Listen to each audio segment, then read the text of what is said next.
के जल्दी दिखाइए आप लोग। चलिए अब इसको देखिए, प्रश्न अगर हम देखें तो बिहार के विशेष संदर्भ में भारत में केंद्र राज्य संबंधों की समस्या और भविष्य में इसकी संभावनाओं की चर्चा कीजिए। एक खंड हो गया। दूसरा खंड कह रहा है कि जांच कीजिए कि सहकारी संघवाद के अनुरूप समस्या को रचनात्मक रूप से कैसे संभाला जा सकता है। शब्दों का भ्रमजाल है ये, शब्दों का माया जाल है। जैसे राक्षस माया रचते हैं, वैसे प्रश्न वाले ने माया रचा है। मैं उसको राक्षस नहीं कह रहा हूं, मैं एक उदाहरण दे रहा हूं। तो ये प्रश्न जो है, आप अगर ध्यान से देखेंगे तो केंद्र राज्य संबंधों की समस्या तो आप जानते ही है क्या है। केंद्र राज्य संबंधों की समस्या आप 3 स्तरों पर जानते हैं। विधायी स्तर पे क्या है, प्रशासनिक स्तर पे क्या है, वित्तीय स्तर पे क्या है। वो तीनों स्तर आप जानते हैं। एक चीज इसमें ये जोड़ा गया है कि बिहार के विशेष संदर्भ में बताना है, यानी केंद्र सरकार और बिहार के बीच वो कौन से मुद्दे हैं जिस पे विवाद रहा है पारंपरिक रूप से या करंट में है ना। एक ये खंड है। भविष्य में इसकी संभावनाओं वगैरह कुछ नहीं, वो सीधे सीधे ये पूछना चाह रहा है कि बताइए कि समस्या का समाधान क्या है। वो जो समस्या है उसको किस प्रकार उसका समाधान होगा, वही संभावना है। उस समस्या का, थैंक यू सर, उस समस्या का समाधान क्या है, सीधे सीधे यही पूछा जा रहा है आपसे। यहाँ इस लाइन में इसकी संभावनाओं की चर्चा कीजिए। तो पहले तो केंद्र राज्य संबंध में क्या विवाद है वो बताइए। बिहार के संदर्भ में स्पेशली क्या विवाद है आप जानते हैं, उस दिन मैंने बताया था, वो बताइए। उसके बाद क्या समाधान उसका होगा वो बताइए। और ये कुछ नहीं है, सेकंड खंड कुछ नहीं है, सिर्फ ऊपर ऊपर इसी प्रश्न को कैसे लिखना है उसकी ओर ये इशारा कर रहा है कि भारतीय सहकारी संघवाद के अनुरूप समस्या को कैसे वो किया जा सकता है, उसका समाधान निकाला जा सकता है। सेकंड खंड में कुछ नहीं है, माया जाल है। कुल मिला के प्रश्न यही है, समस्या बताओ, समाधान बताओ, मामला खत्म और निष्कर्ष बता दो। ये सेकंड खंड बस ये बस ध्यान दीजिए, जांच कीजिए, यानी कैसे कहाँ कहाँ समस्या है उसको बता दीजिए। जांच वैसे ही ना होती है भाई, पूरे शरीर में कहाँ गांठ है, हाँ कहाँ साइनस की बीमारी हो गई है, कहाँ बोन डेंसिटी कम है, जांच वही ना होता है, पैथोलैब वाले वही ना करते हैं सब। तो आपको भी जांच कर देना है, एग्जामिन करना है। एग्जामिन करना है तो देखिए, इस प्रश्न को लिखने के लिए जो पहला पैराग्राफ हमारा जाएगा उत्तर में, फर्स्ट पैराग्राफ हमेशा की तरह आप जानते हैं कि भारतीय संघीय व्यवस्था को बताना है। आज थोड़ा सा चेंज मैंने किया है, हमेशा जो बताता हूं आप उसको भी लिख सकते हैं। भारतीय संघीय व्यवस्था क्या है, भारतीय संघीय व्यवस्था, इसका परिचय आपको देना है। क्या परिचय होगा, भारतीय संघीय व्यवस्था क्या है आप जानते हैं ना भाई। 28 राज्य है और 8 केंद्र शासित प्रदेश है, एक सशक्त केंद्र है।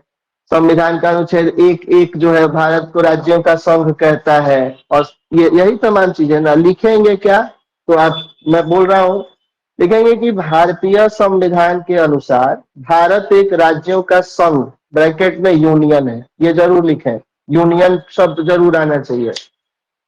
इस संघ में केंद्र सरकार तथा 28 राज्यों व 8 केंद्र शासित प्रदेशों के बीच शक्तियों, उत्तरदायित्वों और अधिकारों का विभाजन किया गया है। पूर्ण विराम। यह विभाजन ही संघ में केंद्र राज्य संबंधों की नींव रखता है। पूर्ण विराम। शक्तियों का विभाजन विधायी, कार्यकारी और वित्तीय स्तर पर हुआ है ताकि शासन प्रणाली सुचारू रूप से कार्य कर सके। ये आपने फर्स्ट पैराग्राफ में संघीय व्यवस्था को बता दिया। फर्स्ट पैराग्राफ आपको यही करना ही है। जब ये आप बता दें 4-5 लाइन में, तो उसके बाद सेकेंड पैराग्राफ में आए और हमेशा की तरह इस बार भी भारतीय संघीय व्यवस्था का संबंध कनाडा के संबंध से दिखाते हुए आगे बढ़ना है। ये जरूर ये बता देना है कि हम जानते हैं। पैराग्राफ 2 जो है कनाडा से नजदीकी क्या है हमारी, इसको बताते हुए थोड़ा सा, बहुत ज्यादा नहीं, इसको बताते हुए आगे बढ़ना है। पैराग्राफ 2 में बताइए, कनाडा की संघीय व्यवस्था से प्रेरित भारत की संघीय व्यवस्था में सहकारिता को प्रश्रय दिया जाता है तथा केंद्र और राज्यों के बीच सकारात्मक सह अस्तित्व की भावना, सकारात्मक सह अस्तित्व को कहते हैं पॉजिटिव सह अस्तित्व, को एग्जिस्टेंस, पॉजिटिव को एग्जिस्टेंस, यानी हम भी रहे तुम भी रहो, तो और सकारात्मक सह अस्तित्व है ना, की भावना विकसित हुई है और यह भावना समन्वय के साथ आगे बढ़ रही है। बावजूद इसके अनेक मुद्दों पर विवाद भी है जिनसे आपसी संबंधों में कड़वाहट आई है। यानी संघीय व्यवस्था हमारी ठीक है, कनाडा से प्रेरित है, ये बता दिया, ये बता के आगे बढ़े और बता के ये भी बताया कि ये केंद्र और राज्य दोनों संघीय व्यवस्था में साथ साथ है और साथ साथ होने के साथ एक दूसरे के समर्थन से आगे बढ़ रहा है, समन्वय है उनमें, और समन्वय तो है ही लेकिन कहीं कहीं विवाद भी है। तो ये बात यहाँ पे 4-5 लाइन में इसको भी बता दीजिए। सेकेंड पैराग्राफ में क्या विवाद है और समन्वय किस प्रकार है, ये बता दिया आपने। और पैराग्राफ 3 बिल्कुल एक लाइन का एक पैराग्राफ जोड़ना है, कुछ और बहुत विशेष नहीं। क्यों? क्योंकि देखिए हमें बढ़ना किधर है, बिहार के विशेष संदर्भ में हमें बताना है कि क्या समस्याएं हैं। तो बिहार के विशेष संदर्भ में हम आएंगे, लेकिन पहले केंद्र और राज्य के संबंध में कौन कौन से विवाद है थोड़ा सा उसको हम बताते हुए तब आगे बढ़ेंगे, उसको छोड़ेंगे नहीं, है ना। तो पैराग्राफ 3 जो है 1-2 लाइन का, क्या इसमें लिखेंगे 1-2 लाइन में वही, अब विवाद बताने हैं तो विवाद को उसके लिए लिख देंगे। देखिए केंद्र और राज्यों के बीच केंद्र राज्यों के बीच के विभिन्न विवादों पर दृष्टिपात किया जाए तो सामान्यतः कुछ प्रमुख विवाद इस प्रकार है। अब विवाद को बहुत डिटेल में नहीं बताना है, एक ऐसे लिखिए यहाँ पे, विवाद के बिंदु,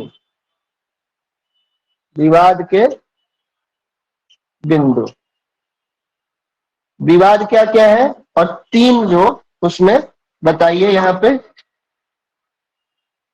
क्या है। पहला जी विधायी स्तर, विधायी मुद्दों पर। दूसरा वित्तीय मुद्दे, चाहे प्रशासनिक दूसरे पे आप कर सकते हैं, प्रशासनिक को ही कीजिए ठीक रहेगा, प्रशासनिक मुद्दे। और थर्ड वित्तीय मुद्दे। इसको बताते हुए ही आगे बढ़ना है बिहार की तरफ, ये जरूर आपको डिस्कस कर देना है। विधायी मुद्दों में क्या क्या होगा यहीं पे आप नीचे की तरफ बता दीजिए, यहाँ पे भी 4-5 मुद्दे बता सकते हैं आप तीनों में। विधायी मुद्दों में क्या क्या है, तो विधायी मुद्दों में आप जानते हैं भाई, कुछ प्रमुख मैंने उठाए हैं। समवर्ती सूची पर केंद्र अंतिम और निर्णायक होता है, राज्य सूची के विषय को केंद्र प्रभावित कर सकता है, अवशिष्ट शक्तियों पर केंद्र का अधिकार होता है, राज्य पर राज्य का कोई भी विधेयक राष्ट्रपति की अनुमति हेतु आरक्षित कर सकता है। 4 मैंने लिखे हैं इसमें जगह की कमी की वजह से। प्रशासनिक स्तर पे राज्यपाल के पद को लेकर हमेशा टकराहट होती रही है, अधिकारों की टकराहट है, मसलन प्रशासनिक अधिकारियों के ट्रांसफर को लेकर विवाद होता रहता है, ये होता है हमेशा। तीसरा अनुच्छेद 356 के प्रयोग पर सदैव प्रश्न खड़े हुए हैं, वही राष्ट्रपति शासन वाला। चौथा संविधान के अनुच्छेद 256-57 के तहत केंद्र राज्यों को निर्देश दे सकता है, लेकिन कई बार राज्यों को यह हस्तक्षेप लगता है। ये प्रशासनिक में इतना हो गया, एकदम एक एक लाइन में 2-2 लाइन में बता के। फिर तीसरा वित्तीय मुद्दे पे क्या है, तो केंद्र सरकार द्वारा एकत्र किए गए कर राज्यों कर में राज्यों को उचित हिस्सा न मिलने की शिकायत रहती है। दूसरा, जीएसटी परिषद को लेकर विवाद है क्योंकि आरोप है कि कर बंटवारा उचित रूप से नहीं हो रहा है। तीसरा, राज्यों की ओवरड्राफ्टिंग पर केंद्र का नियंत्रण, जिस कारण राज्य अनावश्यक बोझ होने की बात कहते हैं। तीन ही मैंने बताया है, जगह की कमी है। और भी आप जोड़ सकते हैं इसमें।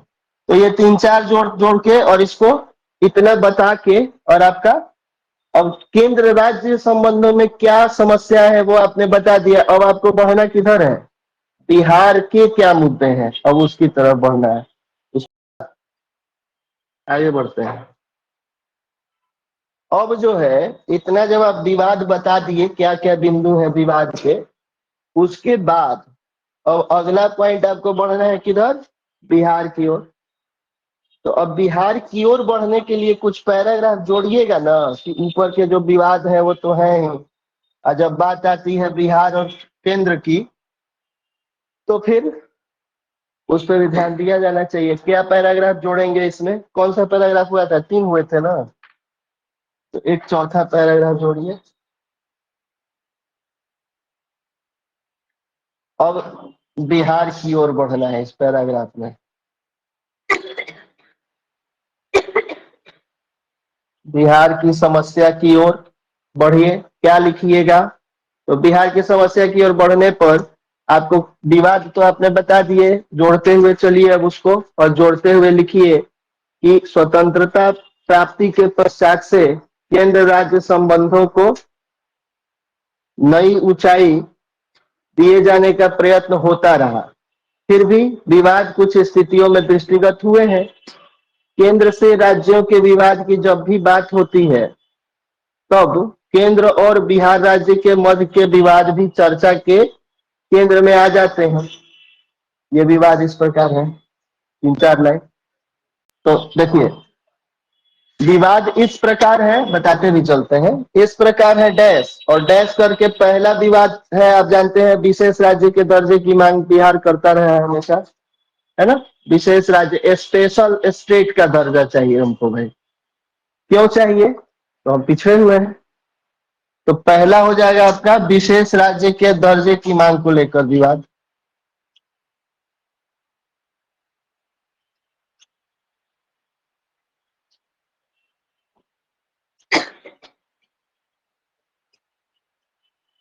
पहला विवाद ये है, विशेष राज्य के दर्जे को लेकर विवाद। क्या लिखेंगे? तो उसमें लिखना यह है कि बिहार लंबे समय से केंद्र से विशेष राज्य के दर्जे की मांग करता रहा है, ताकि केंद्र से अधिक अनुदान और कर लाभ मिल सके। केंद्र सरकार इसे प्रदान करने में असमर्थ रही, जिससे केंद्र और बिहार के मध्य मनमुटाव दिखा है। बस हो गया, बहुत ज्यादा नहीं लिखना। दूसरे पॉइंट पे आइए। दूसरा क्या विवाद है बताइए? गवर्नर वाला विवाद अभी करंट में नहीं है, तो उसको आप छोड़ भी सकते हैं। जो कुछ प्रमुख है उनको लिखिए ना। दूसरा विवाद है केंद्रीय योजनाओं के संदर्भ में, है ना। केंद्रीय योजनाओं के संदर्भ में विवाद। केंद्रीय योजनाओं के संदर्भ में विवाद। आप जानते हैं कि ये विवाद हमेशा बिहार सरकार ये कहती है कि केंद्र की जो योजनाएं हैं वो राज्यों पे बिना मतलब का बोझा बढ़ाती हैं। तो और केंद्र जो है योजना चालू कर देता है, और अंततः भुगतना राज्य को पड़ता है ना। तो इसको लेके आप जानते हैं प्रधानमंत्री फसल बीमा योजना बिहार में लागू नहीं है।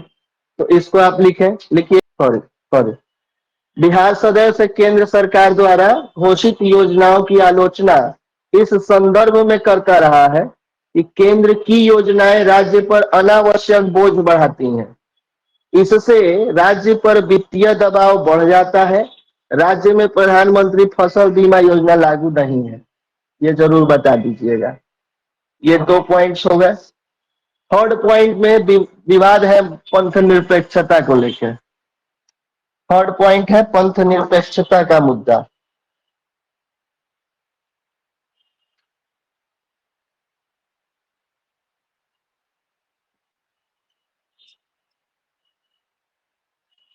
हमेशा से केंद्र में जो सरकार है उसको माना जाता है कि वो हिंदूवादी सरकार है ना। और जो राज्य के मुख्यमंत्री हैं वो हमेशा इस चीज से बचते रहे हैं, वो अपने आप को सेक्युलर दिखाते रहे हैं। तो इनके सेक्युलरिज्म को, जो हिंदूवादी छवि है भाजपा की, वो अखरती है इनको कि हिंदू हिंदू किए रहते हैं। मामला जो भी हो, लेकिन एक जो छवि है कि केंद्र में जो सरकार है उसकी हिंदूवादी छवि है, और नीतीश कुमार हमेशा इस चीज से बचते रहे हैं कि हम हिंदूवादी छवि वाला जो एक सिस्टम है वो नहीं, वो हम सर्वधर्म सम्मान वाला एक सिस्टम अपनाए। तो कहीं ना कहीं दबे जुबान ही ये बात होती रही है और आपस में ऐसी स्थिति में टकराहट होती है। तो इस चीज को, पंथ निरपेक्षता के मुद्दे को भी एक मैटर आप बना सकते हैं। लिखेंगे क्या?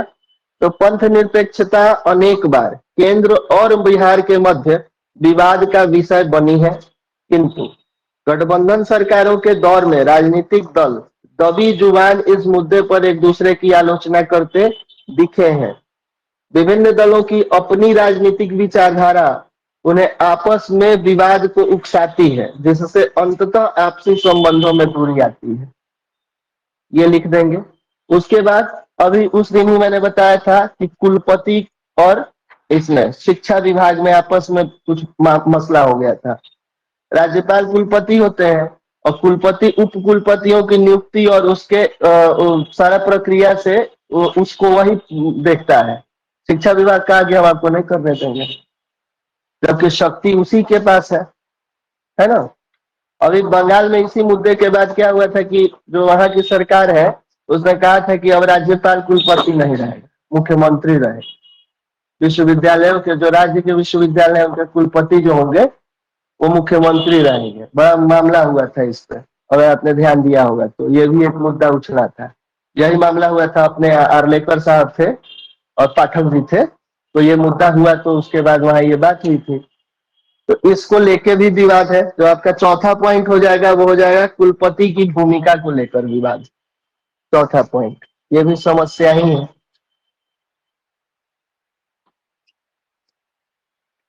कुलपति की भूमिका को लेकर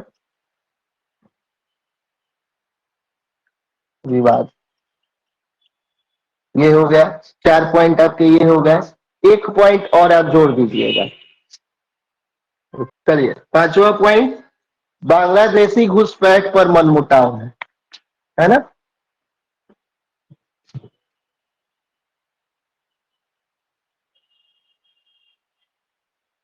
बांग्लादेशी घुसपैठ पर मनमुटाव। आप जानते हैं कि बांग्लादेश से घुसपैठ हो रही है, और बांग्लादेश से घुसपैठ का असर ये है कि पूरा किशनगंज जो है वहां पे वो पूरी जनसंख्या वहां की मुस्लिम बहुल हो गई है। केंद्र सरकार हमेशा राज्य सरकार को इस चीज को लेकर आगाह करती रही है कि ध्यान दीजिए, ध्यान दीजिए, और राज्य सरकार कह रही है कि ना ना ऐसा कुछ नहीं है। तो राज्य सरकार कैसा व्यवहार कर रही है? शुतुर मुर्ग की तरह, मुंडी लेके बालू में घुसा दो, बाहर तूफान है, उससे क्या मतलब, हम सेफ है। तो वो वाला हाल राज्य सरकार का है, और इसको लेके आपस में कलह की स्थिति उत्पन्न हो जाती है बांग्लादेशी घुसपैठ को लेके। तो अभी फिलहाल ये मुद्दा जो है ये भी बहस में है। और क्या लिखेंगे? पश्चिम बंगाल के बाद बिहार बांग्लादेश की सीमा के नजदीक दूसरा राज्य है, तथा बांग्लादेश से बड़ी संख्या में घुसपैठिए राज्य के पूर्वी क्षेत्रों किशनगंज, कटिहार, पूर्णिया आदि में आकर रह रहे हैं, तथा घुसपैठ की स्थिति यह है कि किशनगंज जिला मुस्लिम बहुल हो गया है। केंद्र सरकार बिहार को सदैव इस बाबत आगाह करती रही है, लेकिन राज्य द्वारा इस पर ध्यान न दिए जाने के कारण आपसी टकराहट बढ़ी है। ये जब आप बता देंगे तो आपने समस्या, और भी एक दो आप चाहे तो जोड़ सकते हैं, लेकिन शब्द सीमा का ध्यान रखिएगा।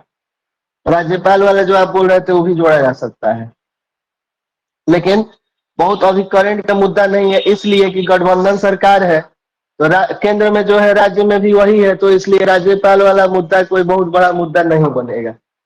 और देखिए, राजद की सरकार कहीं आ जाए तो उस समय राज्यपाल वाला जोड़ देना ज्यादा बेटर रहेगा, क्योंकि तब तो होगा ही होगा, नहीं होने का प्रश्न ही नहीं है। तो लोग कहने लगते हैं कि राज्यपाल का पद ही हटा दो। चलिए, ये समस्या हो गया। अब किधर बढ़ना है बोलिए।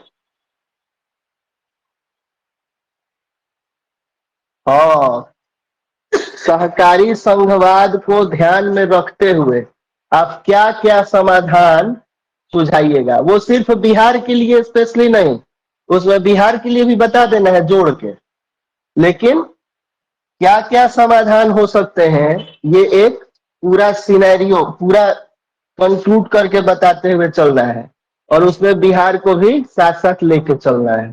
तो 4-5 पॉइंट तो आपके आने ही चाहिए। ठीक है, फिर क्या करेंगे, एक पैराग्राफ जोड़ेंगे। अगला पैराग्राफ, जो भी पैराग्राफ हो 5 होना चाहिए। अब समाधान की ओर बढ़ना है। समाधान, संभावनाएं उसको कह सकते हैं, क्या संभावना है, कैसे समाधान होगा। समाधान की ओर बढ़िए।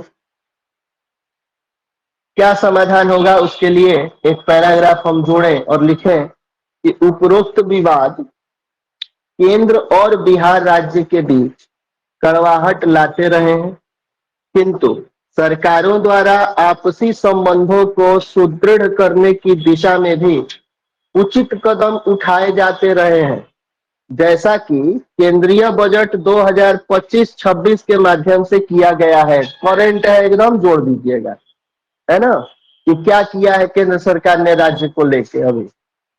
दरअसल 1 फरवरी 2025 को घोषित इस बजट में बिहार राज्य को अनेक लाभ प्राप्त हुए हैं, जैसे मखाना बोर्ड की स्थापना, कृषि और इंफ्रास्ट्रक्चर विकास, शिक्षा सुधार इत्यादि घोषणाएं हुई, जिसमें केंद्र और बिहार राज्य के संबंध प्रगाढ़ होंगे, जिससे जिससे केंद्र और बिहार राज्य के संबंध प्रगाढ़ होंगे।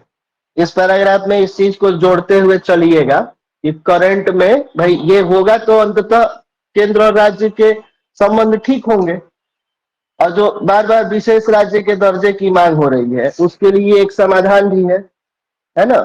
तो ये करने के बाद अब लिख दिया आपने, अब पैराग्राफ एक एक लाइन का जोड़िए उसमें कि ऐसे ही कुछ अन्य सकारात्मक कदम केंद्र और बिहार राज्य के संबंधों को नई दिशा दे सकते हैं। इसमें आप ये भी लिख सकते हैं कि अन्य कुछ सकारात्मक कदम केंद्र राज्य संबंधों को की समस्या को दूर कर सकते हैं। बिहार को स्पेशली ऑब्जेक्टिफाई करने का जरूरत नहीं है, उसको आप ये भी लिख सकते हैं। अगर बिहार वाले लिख रहे हैं तो भी ठीक है, इसको लिख दीजिए पैराग्राफ 6 में एक लाइन जोड़ के। और उसके बाद अभी जो मैंने कहा है क्या कदम है वो, उसको अब कौन कौन से कदम होंगे भाई, आपसी बातचीत बढ़ाइएगा, ये ना कर सकते हैं आप। तो संवाद और समन्वय को बढ़ावा देना, बातचीत को, इंटरेक्शन बढ़ाएंगे, एक दूसरे से बातचीत करेंगे, संवाद और समन्वय को बढ़ावा देना। संवाद और समन्वय के लिए अंतर्राज्यीय परिषद है ना हमारे यहाँ, आपस में बात करते हैं, क्षेत्रीय परिषद, अंतर्राज्यीय परिषदें बनी हुई हैं। इसके अलावा अब तो नीति आयोग भी है, और नीति आयोग की जो बैठक हो रही है उसमें अपने मुख्यमंत्री जी नहीं जा रहे हैं परिवार से, ये एकदम करेंट मुद्दा है। तो नहीं जा रहे हैं तो भाई क्यों नहीं जा रहे हैं, जाना चाहिए ना। किसी भी स्थिति में बात तो नहीं बंद होनी चाहिए, और मामला इतना कोई गंभीर अभी दिख नहीं रहा है कि आप बात ही न करें।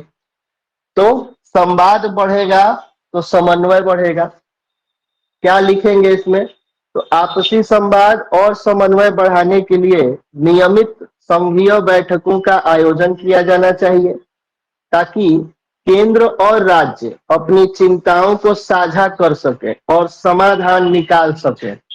नीति आयोग, जीएसटी परिषद और अंतर्राज्यीय परिषदों में राज्य की सक्रिय भागीदारी सुनिश्चित होनी चाहिए। ये यहाँ पे बिहार राज्य भी जुड़ गया है ना, तो इसको इसमें लिख दीजिए। दूसरा पॉइंट, वित्तीय और प्रशासनिक सशक्तिकरण।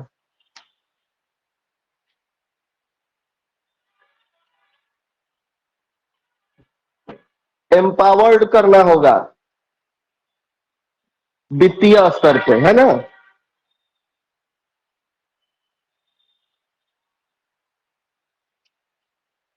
वित्तीय और प्रशासनिक सशक्तिकरण।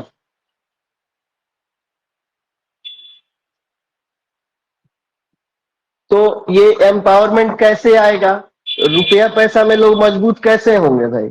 अभी तो किया गया है ना, जो केंद्रीय बजट अभी आया है उसमें बिहार राज्य को बहुत सारी चीजें दी गई, बहुत सारी सौगात दी गई, तो सशक्तिकरण तो हुआ है। और ये जब होगा तो विशेष राज्य के दर्जे की मांग क्या हो जाएगी, कम होगी। समस्या जो है उसका समाधान तो दिया ही जा रहा है, बजट के माध्यम से दिया गया है। क्या किया जाना है, क्या लिखेंगे आप। तो वित्तीय विकेंद्रीकरण को बढ़ावा देकर, वित्तीय विकेंद्रीकरण मतलब हो गया कि पैसे को एक जगह मत इकट्ठा रखिए, बांटिए। तो वित्तीय विकेंद्रीकरण को बढ़ावा देकर बिहार जैसे राज्यों को अधिक स्वायत्तता दी जाए, जिससे वे अपने स्थानीय मुद्दों को कुशलता पूर्वक हल कर सकें। वित्तीय सशक्तिकरण विशेष राज्य के दर्जे की मांग का स्थानापन्न हो सकता है। स्थानापन्न माने रिप्लेसमेंट, है ना। यानी विशेष राज्य के दर्जे की मांग जो आप कर रहे हैं उसको इस चीज से आप रिप्लेस कर सकते हैं। यानी हम ज्यादा पैसा देंगे, तुम विशेष दर्जे की मांग कर रहे हो, हम ज्यादा पैसा ही दे रहे हैं, तो फिर दर्जे की मांग का कोई तुक ही नहीं बनता है। तो ये समाधान हो सकता है। तीसरा समाधान, नीतिगत लचीलापन और राज्य विशेष योजनाएं। तीसरा समाधान, नीतिगत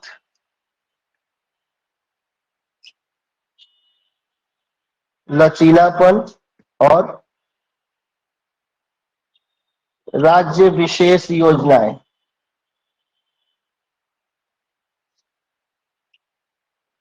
देखिए, हर राज्य की समस्या अलग अलग है। ऐसा नहीं है कि पूरे देश में एक ही समस्या चल रही है। किसी क्षेत्र की कुछ समस्या है, किसी क्षेत्र की कुछ समस्या है, तो आप उस क्षेत्र को टारगेट करके कोई योजना चलाइए। और जैसे हमारे जैसे राज्य, बिहार जैसे राज्य की समस्या क्या है, बाढ़, प्राकृतिक आपदा, तो आप उसको टारगेट करके बनाइए ना। रोजगार, तो हमें आप टारगेट कीजिए, तो हमारे लिए ये योजना बनाइए। राज्य क्यों कह रहा है कि आप जो योजना ला रहे हैं वो बोझ बन जा रहा है, इसीलिए कह रहा है कि उसकी हमें आवश्यकता नहीं है। जिसके पास पहले से ही भरपूर भंडार है, पैसा वैसा है, और उसको आप एक कुदारी ले जाके पैसा दे दीजिए, क्या करेगा भाई पैसे का। पहले से जो पैसा है वही रखने की जगह नहीं है। पैसा खूब है, आदमी रुपया खाएगा। अब पैसा खूब है, चावल है ही नहीं, तो नोट खाइए ना। उसके लिए तो आप चावल दीजिए। कहने का मतलब ये है कि आप योजना चलाइए, क्षेत्रवार उस हिसाब से चलाइए। आप एक मुश्त पूरे भारत को एक ही सांचे में डाल के एक योजना घोषित कर दे रहे हैं, जिसकी जरूरत बाकियों को हो सकता है नहीं हो, कुछ को हो। तो इसलिए क्या लिखेंगे इसमें, बिहार जैसे राज्यों के लिए विशेष राज्य केंद्रित योजनाएं बनाई जाए, जो उनकी आर्थिक और सामाजिक आवश्यकताओं के अनुरूप हो। योजनाओं के क्रियान्वयन में लचीलापन हो, ताकि राज्य अपनी जरूरत के अनुसार उन्हें लागू कर सके। लचीलापन का अर्थ हो गया कि योजना बना दिए और राज्य को कह रहे लागू करो, करना ही है, ये नहीं होना चाहिए। राज्य चाहे तो लागू कर सकते हैं, उन पर जबरदस्ती आप थोपिए मत। बिहार में बाढ़ और आपदा प्रबंधन केंद्रित योजना की आवश्यकता है, इसको जरूर जोड़ना है इसमें, है ना। उसके बाद चौथा और क्या हो सकता है, और क्या समस्या का समाधान आप कर सकते हैं, संवैधानिक और विधायी सहयोग।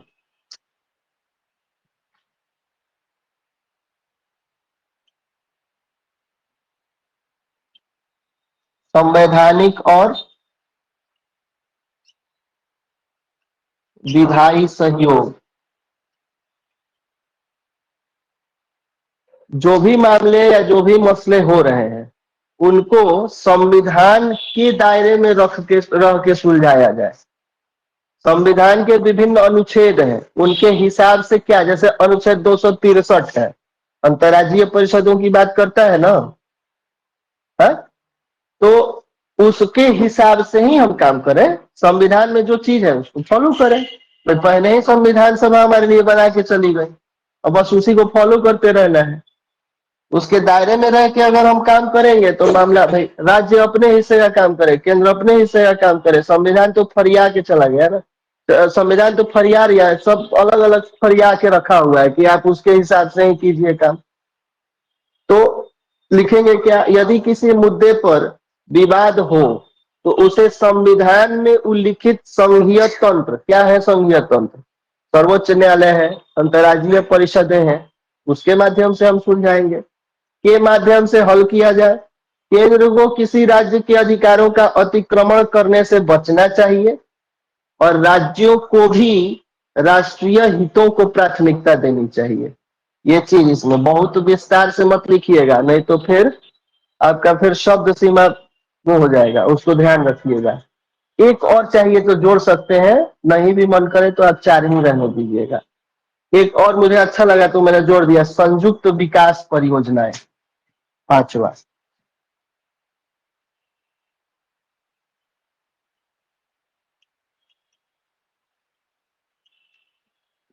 संयुक्त विकास परियोजनाएं ऐसी परियोजना हो कि केंद्र और बिहार सरकार या कोई भी राज्य सरकार आपस में मिलके, जैसे बुनियादी ढांचे की बात है, बुनियादी ढांचा हो गया, शिक्षा हो गया, स्वास्थ्य हो गया, ये सब जो चीज है, औद्योगिकरण जो है, ये सब इसमें अगर केंद्र सरकार का है तो राज्य, भाई राज्य उसी में ना पिछड़ा है, उसमें निवेश करेगा। और केंद्र भी करे, राज्य भी करे, तो मिल के करेंगे काम तो आगे बढ़ेगा। राज्य में जो हमारे यहाँ मुजफ्फरपुर, भागलपुर, ये सब एरिया है, उधर बहुत सारा औद्योगिकरण किया जा सकता है। तो अगर ये किया जाए तो बहुत अच्छा है, राज्य के हित की बात होगी। क्या लिखेंगे, केंद्र और बिहार सरकार को संयुक्त रूप से बुनियादी ढांचे, शिक्षा, स्वास्थ्य और औद्योगिकीकरण पर निवेश करना चाहिए। पब्लिक प्राइवेट पार्टनरशिप, पीपीपी, सार्वजनिक निजी भागीदारी मॉडल को अपनाकर विकास कार्यों में तेजी लाई जा सकती है। पटना, गया, भागलपुर, मुजफ्फरपुर जैसे शहरों को औद्योगिक केंद्र के रूप में विकसित किया जा सकता है। इस चीज को जोड़ दीजिएगा बिहार वाले संदर्भ में। अब आपने समस्या बता दिया, समस्या का समाधान बता दिया आपने, समस्या ऊपर बताई, समाधान नीचे बताया। अब कुछ नहीं, आपका आंसर हो गया है। छोटा सा एक निष्कर्ष जोड़ दीजिए सबसे लास्ट में, 2-3 लाइन का, बहुत बड़ा नहीं। क्या निष्कर्ष लिखिएगा सबसे लास्ट में, तो निष्कर्ष मैं बोल देता हूं, आप सुन लीजिए। तात्पर्य की आपसी मतभेदों को दूर करने के लिए बीच का मार्ग अपनाया जा सकता है। इन मार्गों को अपनाकर केंद्र राज्य संबंध सुदृढ़ एवं संतुलित होंगे तथा एक सहकारिता की भावना विकसित होगी, जो अंततः भारत जैसे विविधतापूर्ण देश की आवश्यकता भी है। ये निष्कर्ष हो गया और आपके प्रश्न का उत्तर हो गया। क्या सीखा आपने? पूरा प्रश्न पढ़िए जरूर, लेकिन दिमाग अपना लगाइए, सेकंड वाला कुछ नहीं है। इसी प्रश्न का एलॉबरेशन है ये, इसी को बढ़ाया गया है। ये दिशा दिखा रहा है कि इस प्रश्न का उत्तर आपको कैसे लिखना है, इस सांचे के अंतर्गत रह के बताना है आंसर। सहकारी संघवाद के अनुरूप समस्या को रचनात्मक रूप से कैसे हल कीजिएगा। तो आपने समस्या पूरी बताई और समाधान जो बताया उसमें केंद्र राज्य भी बताया और बिहार को थोड़ा विशेष उसमें वेटेज दिया है। ये समाधान में बता दिया और इस तरीके से आपके प्रश्न का उत्तर हो गया। अब ध्यान रहे, समस्या जो जो मैंने बताई है और भी हो सकती हैं, और समाधान जो जो मैंने बताया है और भी हो सकते हैं। अब आप अपनी बुद्धि भिड़ा के आंसर लिखिएगा।